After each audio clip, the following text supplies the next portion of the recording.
യേശുവിൽ എത്രയും സ്നേഹം നിറഞ്ഞവരെ, നോമ്പുകാലം 19-ാം ദിവസത്തിലേക്ക് നാം കടക്കുകയാണ്.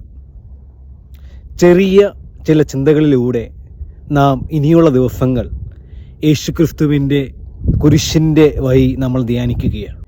കുരിശുമായി യേശു യാത്ര ചെയ്തപ്പോൾ യേശുവിന് ഏറ്റവും കൂടുതൽ വേദനയുണ്ടായ ചെറിയൊരു തിരുമുറിവിനെക്കുറിച്ച് നമ്മൾ ഇന്നത്തെ ദിവസം ധ്യാനിക്കുന്നു. ഏറ്റവും വേദന യേശുവിനുണ്ടാക്കിയത് യേശുവിൻ്റെ തിരുതോളിലെ തിരുമുറിവാണെന്ന് യേശു വിശുദ്ധരിലൂടെ വെളിപ്പെടുത്തിയിട്ടുണ്ട്.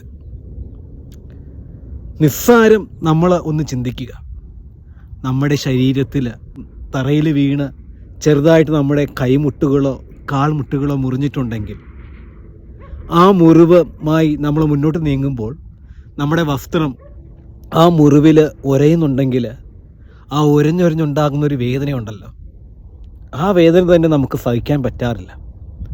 എന്നാൽ അത്രയും ദൂരെ പീഡകളേറ്റ് ആ ഭാരമേറിയ കുരിശുമായി യേശു മുന്നോട്ട് നീങ്ങുമ്പോൾ ഉണ്ടായ ആ തോളിലെ ആ മുറിവിൽ തന്നെയാണ് വീണ്ടും ആ കുരിശിരിക്കുക.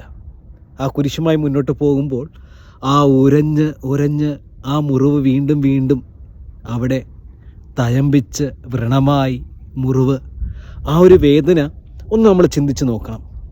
ഈ നോമ്പ് കാലത്തിൽ നമുക്ക് യേശുവിൻ്റെ ആ തിരുത്തോളിലെ തിരുമുറിവിനോടൊപ്പം ചേർന്ന് അതിനെ ധ്യാനിച്ച് ആ വേദനയിലൂടെ യേശുവിൻ്റെ ആ കുരിശിൻ്റെ യാത്രയിൽ നമുക്കും പങ്കുകാരാകാം.